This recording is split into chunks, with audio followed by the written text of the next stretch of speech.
Another indictment, another arraignment, but no drag on Donald Trump's poll numbers. We'll talk about the part Michigan plays in the ongoing 2020 election aftermath. Plus, Michiganders are sicker and die sooner than any other Americans. Why? Today is Sunday, August 6, 2023. This is Flashpoint. Hi there and welcome to Flashpoint. I'm Christy McDonald in for Devin Skillian this Sunday. So happy that you're with me. History making and unprecedented. We hear these words a lot when it comes to former President Donald Trump's legal troubles, and here we are again with a third indictment. This time, federal prosecutors charge him with conspiracy to defraud the United States and violate the right to vote, saying he knew that he didn't win the 2020 election, but continued to stoke the conspiracy flames and tried to interfere with the peaceful transfer of power on January 6. Part of the case brings in Michigan, and at the same time this week, 3 people charged with tampering with voting machines post-2020. All right, also coming up, looking to the future, Michigan is older and, according to a new study, sicker than many other states. Why is this happening? And then big demands from the UAW, from a 46% wage increase to maybe fighting for a 32-hour work week. It sets up bigger questions about livable wages and how we want to work going forward. We'll get to all of it with our roundtable this Sunday morning, right now on Flashpoint.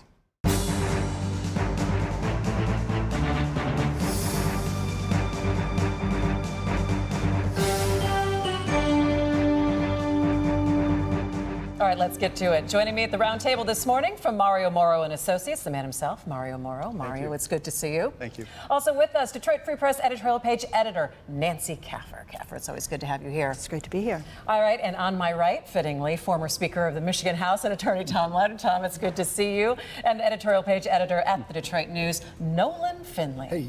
All right, so here we are, the first week in August, and I feel like we've kind of come back to pandemic times because every time I write a story intro, it is unprecedented times and historical moments for us involving former President Donald Trump. So I'm just going to step back and ask each one of you, in taking in this third indictment, what you think the significance is. And I'm going to start with you, Mario. Well, first and foremost, I think it's sad. It's sad for the country. We have division at the highest level. We haven't had this type of division in a trial situation since the O.J. Simpson trial. In that case, it was racial. In this case, it's partisan. The Republicans are on one side, the Democrats are on one side, the independents don't know what to do. And I just think that it's really bad. No matter what the outcome is, it's not good for our country. We need to find a way to look at this humanistically and move to a level of getting along. Yeah, this isn't a bribe. This isn't classified documents. This is being accused of obstructing the peaceful transfer of power. Nolan, let me get to you and what your thoughts are and the significance.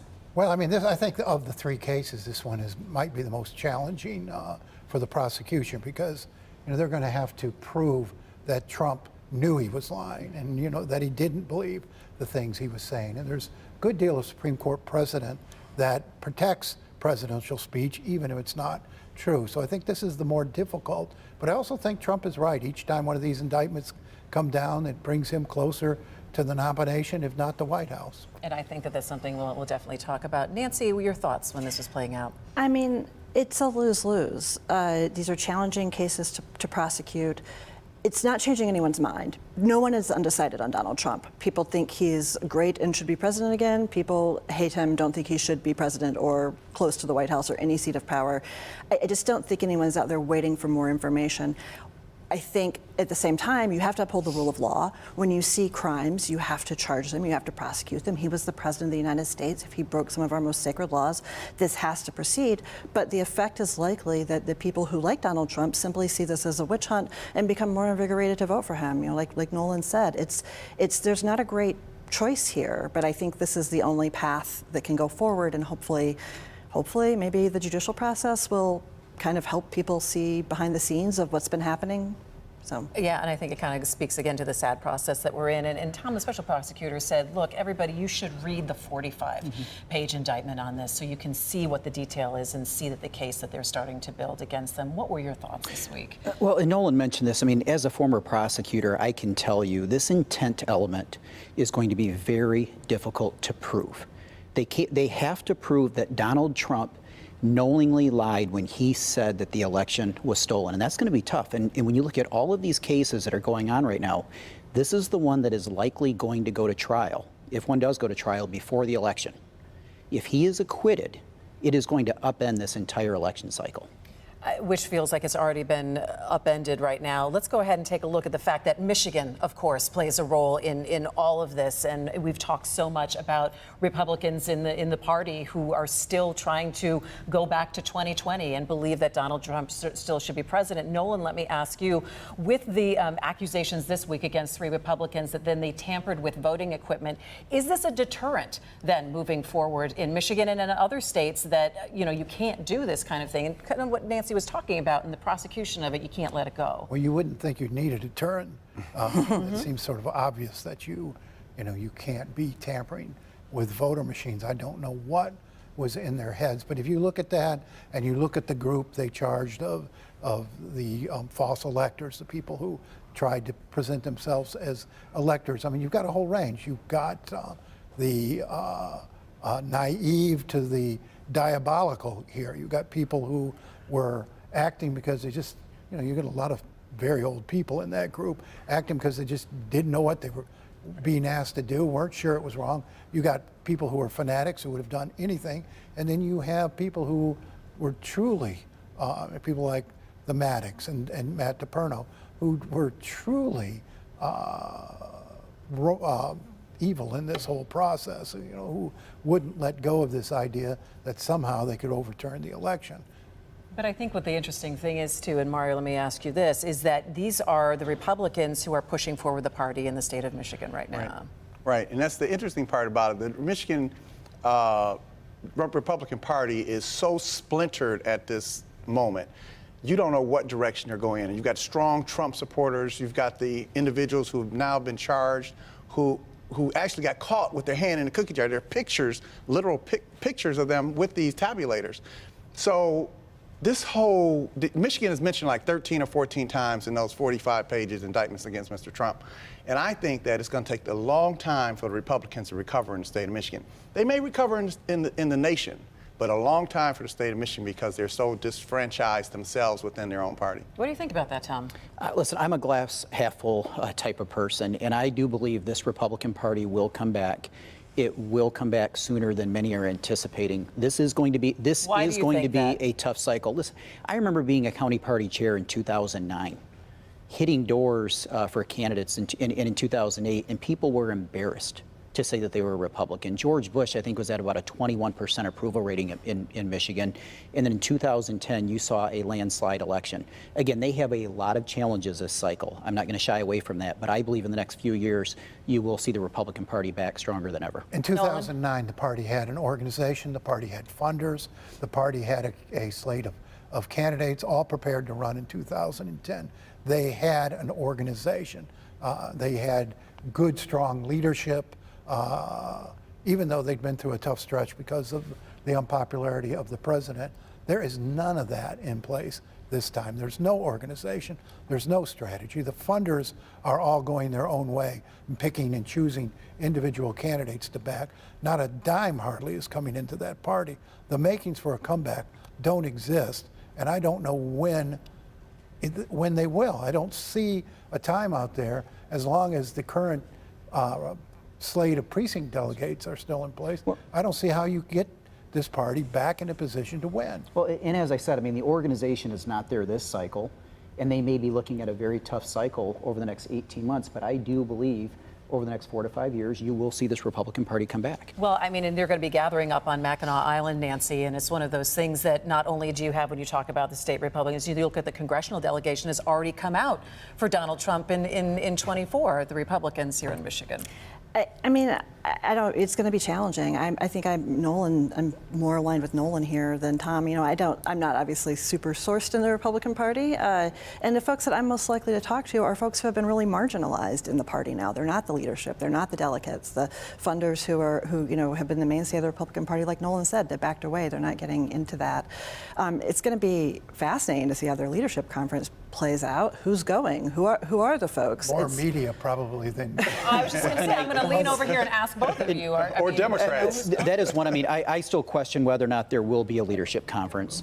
And if there is one, I don't know how it takes place on Mackinac Island because Really? the funds are just simply not there right now. But we'll see. I have no inside information on that. I just, as an outsider looking in right now, I just don't see how it goes Well, down. I would disagree with that because I kind of think that, and I'm not tied into the inner circle of the Republican Party, but you have to save face and you have to show that there is a future. And there will be private funders who will, I think, come through to support that conference. No way. And the thing Maybe is, Donald Trump will fund it. That's a possibility. All right, hang on, Nancy, and then Nolan. Go ahead. So certainly, there's no secret that the Free Press editorial page tends to, not support. We've been pretty harsh on Republicans over the last That's no 10 years. secret, yes. No secret. But this is bad for our state. Democracy works best when there's a push-pull between two parties. When policy is getting vetted, we used to think politics was good. It meant that stakeholders were being represented at the table where policy was actually, happening and being made. And when you have, unitarian control and you don't have a healthy, with the loyal opposition kind of era, then it's not good because every policy needs to be vetted. Everyone needs an editor. Every piece of policy needs some critics. It needs to go through a process. Nancy, meet Nolan because you guys actually agree on this because Nolan, you've talked a lot about that, about the loss of the push-pull. It's now a winner-take-all game. Well, yeah, I mean, you don't have the dynamics you need for a healthy democracy here, particularly in Michigan. I don't see this party, back to Tom's point, healing itself. I don't think the makings for that exist. I do think it's a possibility that the RNC steps in and somehow forces a restructuring of the party and brings back some able leadership because Michigan's a very important state. And if Michigan's in chaos and can't contribute to the Republicans' ambitions to win the White House, to take back the House, to take control of the Senate, or to keep control of the Senate and take back the House, vice whatever it is. Yeah. Getting Congress in, I don't think, I don't think it's good, healthy for the National Party. All right, we're going to pick up in just a moment because I want to talk about will he or won't he? Donald Trump debating. The first Republican debate is supposed to be in just a couple of weeks from now. We'll talk about that. Also, we're going to be talking about a new and a pretty dismal stat on the health of Michiganders compared to the rest of the country. That's not good when you want to grow the population. And also UAW negotiations, wage hikes, and a 32-hour work week. Sound pretty good? Stay with me. Yeah, we'll be right back.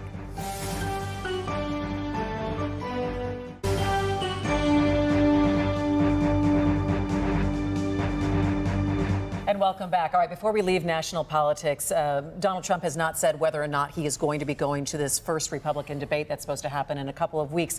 So, Mario, let me start with you. If you were advising the former president, would you say take that stage? I mean, he's met all the thresholds. Why not? I mean, he's leading in the polls. He's actually doubled up everybody. The only thing that can happen is that he will put the other candidates they'll come at him hard, but he'll be able to handle it back and forth. I would say go ahead and do it. And Nancy, you were slightly shaking your head like, well. Oh, no, I was just shaking my head. I'm not ready for this to start. But he's great on the debate stage. He doesn't have facts and figures and policy, but he's great at saying really insulting things about his opponents that makes them appear ridiculous. And it really discredits them with voters. I mean, he has nothing to lose here because everyone knows what he's like. There's no big reveal. But he will come up with some insulting name or nickname or criticism of his opponents. That becomes a meme or a T-shirt the next day. Right. No, it's just a winning situation for him. Hey, Tom, but then he could say, why bother? I already have this huge lead. DeSantis at 17%. You are dealing with a man that loves to fight. There is no way Donald Trump is going to let himself become a human punching bag and not be on that stage. He will be on that debate stage in a couple of weeks. All right, Nolan, if you were advising the former president, you would say ... Oh, yeah, I mean, it's his forum, as Nancy says. He enjoys it. But will anybody watch if he's not on that stage? No. No. I was just going to say, would you watch? His I mean, lawyers, we all have to watch because of our jobs. His lawyers would not want him to do that debate because no matter what he may say. Different there's parameters. that. But I mean, do you remember anything that happened at the debate, or do you remember him calling Marco Rubio little Marco? Little boots. Yeah, I mean, it's That might the say zinger. more about our attention span and what we all gravitate towards than anything else. But this is the world, yeah. And this is what debates have turned into, which used punchlines to be... and zingers. Exactly. All right, well, let's move on a little bit and talk about, we'll focus a little bit on the state of Michigan. There was a new report out, and the stats aren't so good when you're trying to grow your population. And this came from Citizens Research Council and Alterum, which is a nonprofit focusing on health, that Michigan residents are sicker and we die about a year earlier than the national average. And we're 39th in health measures, which is not great. In 2008, we were 32nd. And it really made me think about the entire initiative to start talking about population in the state of Michigan. We need to get younger. But here we are. We see it in black and white in the data that we are older and we are not very healthy at all. Tom, when you hear that and you think about some of these initiatives that are in place, this is going to take a lot more different facets than just a few things to be able to turn something like this around. Yeah, and I have a really good friend, I won't use his name here, but, likes to say, or he does say, you've got to look at what the root of the problem is. And here in Michigan, you have a lot of poverty. And until we have more jobs and better paying jobs and lift more people out of poverty, we're going to continue to have these issues. Stats like this, Mario, what do you think? I would agree with Tom 100%. There's this underlying forgetting those who are without. And I think I have to take my hat off to, I've worked for 3 governors, so from Granholm, Snyder, and Whitmer, as it relates to what they're doing to try to educate people out of MDHHS on how to better take care of yourself. They did an excellent job during COVID. They're doing the vaccine education right now. But it's up to the people to take that initiative and move forth and go to the doctor and get these checkups. And we're looking at a lot of nonprofits that jump in on this. And Nancy, coming out of the pandemic, I thought we had this moment when we're looking at the disparities in healthcare that we can move forward. And it feels like the wheel's not turning as fast as we could. Regardless of our will, there was one thing that was identified in that report was also that we don't have sufficient healthcare providers and that they're not really distributed where they need to be. So this goes back to a couple of things, right? Like we don't have enough people who have certificate or bachelor's degrees or advanced training. We have, one of the things that was talked about with the Affordable Care Act was that if everyone had access, we don't actually have enough providers to treat them. And that's true. And, Michigan has not really successfully kind of convince people that college or some sort of post-high school education is valuable. There was some polling before the Mackinac Policy Conference by the Glengarriff Group that said people just simply still don't get that connection, and you don't get healthcare providers if you don't have people going to community colleges for physician assistant or some of those lower level programs or to med school, and you don't have that if they're not staying here. If kids are going to other places, becoming doctors and staying in Chicago or Atlanta or any of the other places we know we lose population to. So it's poverty, of course, huge part of it. But if we could get all of those folks into the doctor, we don't have enough doctors. Yeah, and Nolan, when you look at, this is all about an economic turn also for the state, when you want to keep a younger population and then also an educated population as well.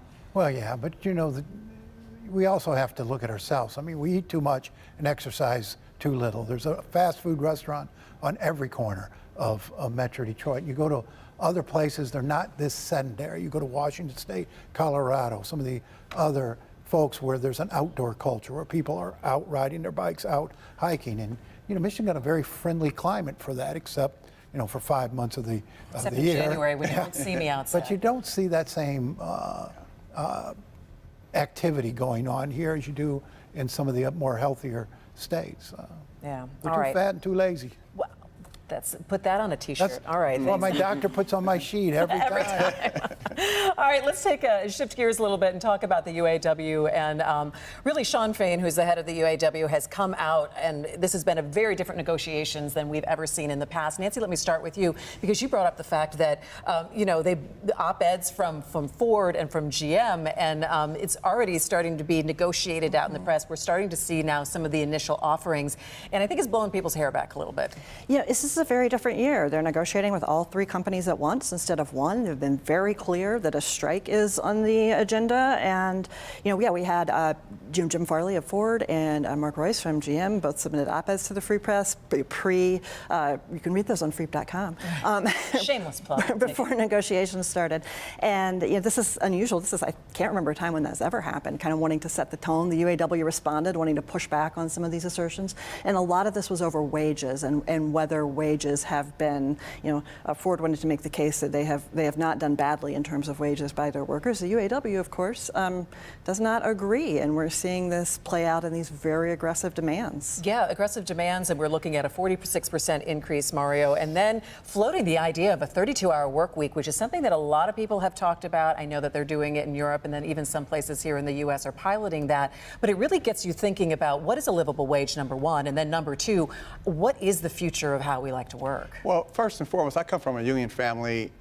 You know, I was in a union at one point. I'm an entrepreneur now. I own my own company. But I saw the demands from the UAW this time, and I was a little taken back. I am not a supporter, or I would not support the 32 work week, because you're asking for an increase of wages, but you're asking for less work to be done during a week.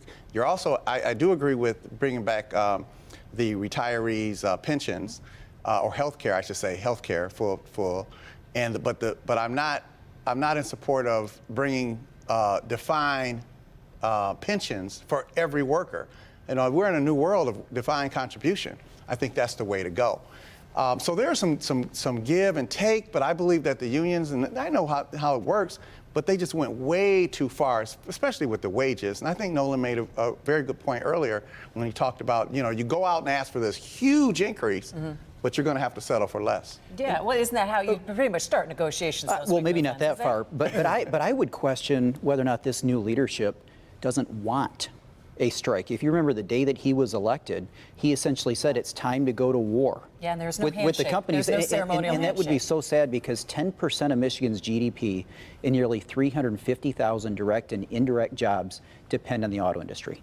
But it looks like that's where he's headed. He wants a strike. But then at the same time, you've got the automakers posting these profits, and it makes it so hard for them to take the position that they can't give. Can they give that much? It's a lot. And that they want to be caught in the future of EVs. Nolan, you're going to get the last word It's on a this $60 billion ask, what Sean Fain's put on the table, and he has raised the expectations of his membership. I don't see how he can take a deal without a strike. I think he's got to prove himself, and he's got to show that he went in there and fought, because there's no way he's going to get this stuff. And so how do you go back to membership and say, we got $1 an hour, after you've asked for a 32-hour work week and guaranteed pay whether you're working or not? Viva la UAW. I can't see these auto companies coming anywhere close to meeting his demands. And so how does he go back and sell a much reduced package to his membership? A strike would be devastating. Yeah. Devastating. But part of his problem is that the UAW isn't in lockstep here. There's still factions within the body, and so, is he making these big offers to get people to come along with him, to like his vision? It's extremely different. It's going to be really interesting to watch, an interesting resurgence of labor. You see the Teamsters and UPS this summer as well. All right, stay with us. We will be right back.